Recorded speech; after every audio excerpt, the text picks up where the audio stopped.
Dear guys, तो हमारा जो टॉपिक चला था हरियाणा जीके का, हरियाणा का मध्यकालीन इतिहास।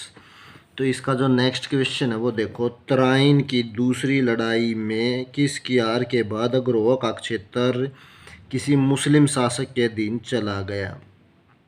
तो तराइन की दूसरी लड़ाई में किसकी हार हुई थी भी? पृथ्वीराज तृतीय की हार हुई थी और मोहम्मद गोरी के बीच ये युद्ध हुआ था। तो पृथ्वीराज तृतीय हार गए थे। इसके बाद अग्रवा जो क्षेत्र था वो क्या है, मुस्लिम शासक यानी मोहम्मद गोरी के अधीन चला गया। नेक्स्ट क्वेश्चन देखो, मध्यकालीन युग में हरियाणा के किस स्थान पर मोहम्मद गोरी और पृथ्वीराज चौहान के मध्य 1191 और 1192 में युद्ध हुआ था। तो कौन सी जगह पर भाई मध्यकालीन युग में हरियाणा के किस स्थान पर मोहम्मद गोरी पृथ्वीराज चौहान के मध्य दो युद्ध हुए थे? पहला 1191 में और दूसरा होता है 1192 में। तो किस कौन सी जगह पर हुआ था? तरावड़ी। कौन सी जगह पर हुआ था? तरावड़ी नामक स्थान पर। नेक्स्ट क्वेश्चन है, 12वीं शताब्दी में निम्न में से किसने तरावड़ी और आसी के किले की स्थापना की थी? तो तरावड़ी और आसी के किले की स्थापना किसने की थी भैया? पृथ्वीराज चौहान ने तरावड़ी और आसी के किले की स्थापना 12वीं शताब्दी में की थी। नेक्स्ट, आसी में स्थित असीगढ़ का किला जो 12वीं सदी में बनाया गया खालिस्तान भी कहलाता है। तो आसी में स्थित असीगढ़ का किला बनाया गया था भैया 12वीं शताब्दी में। तो इसे तलवार का किले के रूप में भी जाना जाता है। कौन सा किला? तलवार का किला। नेक्स्ट क्वेश्चन देखो, मोहम्मद गोरी ने पृथ्वीराज चौहान को निम्नलिखित में से किस स्थान पर हराया था? तो ये भी तरावड़ी। कौन सी है भाई? तरावड़ी है। ये तरावड़ी नामक स्थान पर इनके मध्य में क्या भाई युद्ध हुआ था। तो तरावड़ी नामक स्थान पर हराया गया था मोहम्मद गोरी ने। किसे? पृथ्वीराज चौहान को। नेक्स्ट है, चंदबरदाई किस राजा के कवि थे? तो चंदबरदाई किस राजा के कवि थे भाई? ये जो चंदबरदाई थे पृथ्वीराज चौहान राजा के क्या थे भाई? ये कवि थे। किसके थे? पृथ्वीराज चौहान के राजा था जो उसके राज कवि थे। नेक्स्ट है, गोहाना का नामकरण किस राजा के द्वारा हुआ है? तो गोहाना का नामकरण पृथ्वीराज चौहान राजा के द्वारा हुआ है। नेक्स्ट क्वेश्चन देखो, तराई की दूसरी लड़ाई में हार गए, यानी तराइन की जो दूसरी लड़ाई थी भी उसमें कौन हार गया था? पृथ्वीराज चौहान तराइन की दूसरी लड़ाई में हार गए थे जो मोहम्मद गोरी और पृथ्वी चौहान के बीच हुई थी।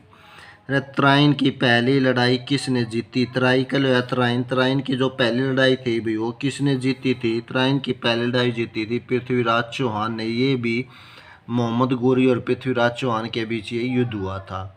नेक्स्ट, तोमर वंश का अंतिम शासक था जिसने दिल्ली का सिंहासन अपने दामाद पृथ्वीराज चौहान को दे दिया।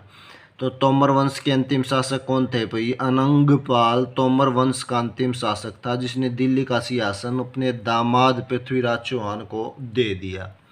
नेक्स्ट क्वेश्चन है, जब गजनवी ने उत्तर पश्चिम से भारत पर आक्रमण किया तब हरियाणा में किस राजवंश का शासन रहा था? तो कौन से राजवंश का शासन था भैया हरियाणा में? जब गजनवी ने उत्तर पश्चिम से भारत पर आक्रमण किया तब हरियाणा में तोमर राजवंश शासन कर रहा था। कौन कर रहा था? तोमर राजवंश। तो नेक्स्ट क्वेश्चन देखो, रजिया सुल्ताना भारत की पहली महिला शासिका थी जिन्होंने 1236 से 1240 तक शासन किया। किसने कराया था भाई? 1236 से 1240 तक शासन किया था रजिया सुल्ताना, और ये भारत की पहली महिला शासिका थी। 13 नवंबर 1240 को उनकी हत्या कर दी गई। क्या हो गई भाई? इनकी हत्या कर दी गई थी 13 नवंबर 1240 को। जहाँ पर उसका गुमंद है वर्तमान में वह जिला कौन सा? तो वर्तमान में इसका जो जिला है भाई वो हमारा कैथल जिला है। कौन सा जिला है भाई? ये कैथल जिला है। नेक्स्ट देखो, रजिया सुल्ताना कहाँ आ रही और कहाँ उनकी हत्या हुई? तो रजिया सुल्ताना भी ये कैथल की शासिका थी, तो कैथल में ही हार गई थी और कैथल में इनकी क्या भी हत्या कर दी गई थी। तो इस प्रकार कैथल हमारा क्या है? ऑप्शन होगा। नेक्स्ट क्वेश्चन देखो, निम्नलिखित में से दिल्ली के किस सुल्तान ने मेयों को नरसंहार और लूट के माध्यम से दंडित करने का प्रयास किया? तो जो लूटपाट के द्वारा और क्या नरसंहार यानी क्या मेयों की हत्या कर दी गई, तो किसके द्वारा की गई थी भी? ये दिल्ली के कौन से सुल्तान थे? दिल्ली के ये थे भाई बलबन नामक सुल्तान के द्वारा। किसके द्वारा? बलबन नामक बलबन नामक सुल्तान के द्वारा। गुलाम वंश के सुल्तान बलबन ने हरियाणा के शक्तिशाली मेव की शक्ति को नष्ट करने का प्रयास कब किया? तो गुलाम वंश के सुल्तान थे जो बलबन, तो हरियाणा के शक्तिशाली मेव की शक्तियों को नष्ट करने का प्रयास 1265 में किया था। कब किया था भाई? ये 1265 में। नेक्स्ट क्वेश्चन देखो, तो ये फतेहाबाद नगर किसके नाम पर बसाया गया है? तो फतेहाबाद नगर भाई फतेह खां के नाम पर बसाया गया है। नेक्स्ट है, फिरोज शाह तुगलक ने 1354 में एक किला बनवाया। तो फिरोज शाह तुगलक ने 1354 में एक जो किला बनवाया था, कहाँ पर बनवाया था भाई? ये हिसार में किला बनवाया था।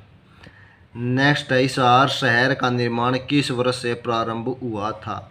तो हिसार शहर का जो निर्माण था भाई वो 1354 में ही क्या भाई शुरुआत हुई थी, इसका आरंभ हुआ था। नेक्स्ट क्वेश्चन देखो, नेक्स्ट क्वेश्चन है, रानिया के निकट फिरोजाबाद की स्थापना कब की गई थी? तो ये रानिया है भाई, रानिया क्या है? ये हरियाणा में पड़ता। तो इसके निकट फिरोजाबाद की स्थापना कब की गई थी? फिरोजाबाद की स्थापना 1360 में की गई थी। हिसार में लाट की मस्जिद का निर्माण किया गया था। तो हिसार में लाट की मस्जिद का निर्माण फिरोज शाह तुगलक के द्वारा करवाया गया था। कौन सी मस्जिद है? हिसार में लाट की मस्जिद। और इसका निर्माण किसने करवाया था? फिरोज शाह तुगलक ने। गोहाना के एक क्षेत्र में किस शासक के विरुद्ध विद्रोह हुआ था? तो गोहाना के एक क्षेत्र में फिरोज शाह तुगलक शासक के विरुद्ध विद्रोह हुआ था। नेक्स्ट हमारा क्वेश्चन है, गुजरी महल हरियाणा के किस जिले में अवस्थित है? तो गुजरी महल कहाँ पर है भी? ये गुजरी महल हरियाणा के हिसार जिले में अवस्थित है।